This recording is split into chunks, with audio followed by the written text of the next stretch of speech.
This year it is another pandemic-era Hajj for Muslims across the world, but it is not without historic changes. This time, the pilgrimage will be limited to 60,000 vaccinated citizens and residents of Saudi Arabia. With Saudis staring at religious reset, women too are allowed to register without their guardians. This week, we take a look at how this another pandemic-era Hajj will look. The Hajj is one of the 5 pillars of Islam. For Muslims across the world, it is a sacred pilgrimage. A once-in-a-lifetime duty for all able-bodied Muslims to perform, if they can afford to perform the annual pilgrimage. Before the coronavirus pandemic, millions of Muslims would undertake the Hajj every year. On an average, 2.5 million pilgrims would descend on Mecca, taking part in the 5-day-long rituals. But since 2020, it is a very different Hajj. There are restrictions on the numbers of pilgrims.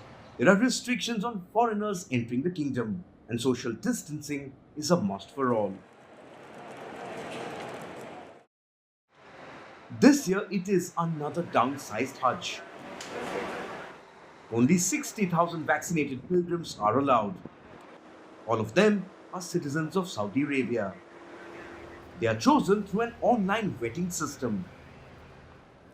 The event is confined to those aged 18 to 65 and without any chronic illnesses. Muslims from within the Kingdom of Saudi Arabia of all nationalities have the opportunity to perform Hajj this year. And here we stress that arrangements for this were based on the Kingdom's constant keenness on the pilgrims' health and the safety of their countries.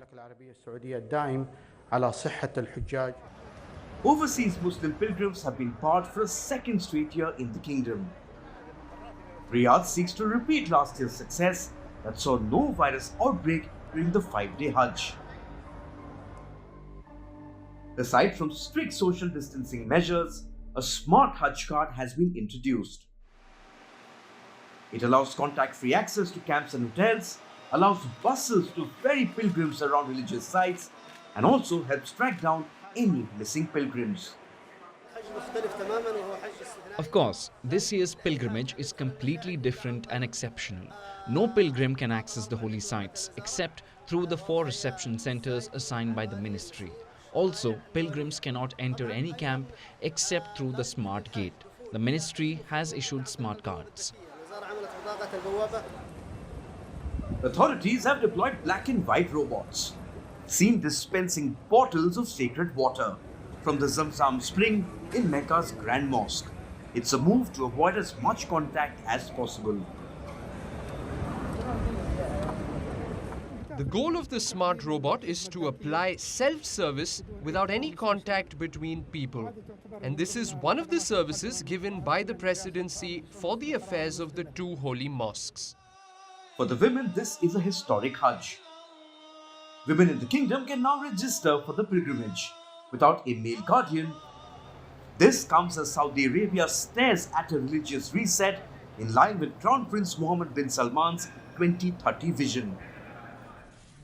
The Hajj this year was also marked by the first ever female-led security briefing. It was presented by Saudi soldier Abir al-Rashid, who unveiled the traffic and security plans for the pilgrimage. Last year, the Hajj went ahead on the smallest scale in modern history. This year, the kingdom has increased the numbers, but barring foreign pilgrims has caused resentment. Hosting the Hajj is a matter of prestige for Saudi rulers. They are the custodians of Islam's holiest sites. For them, it is their most powerful source of political legitimacy. But with frustration growing across the Muslim world, is a downsized Hajj detrimental for the kingdom and its religious soft power? West Asia Bureau, WION World is One.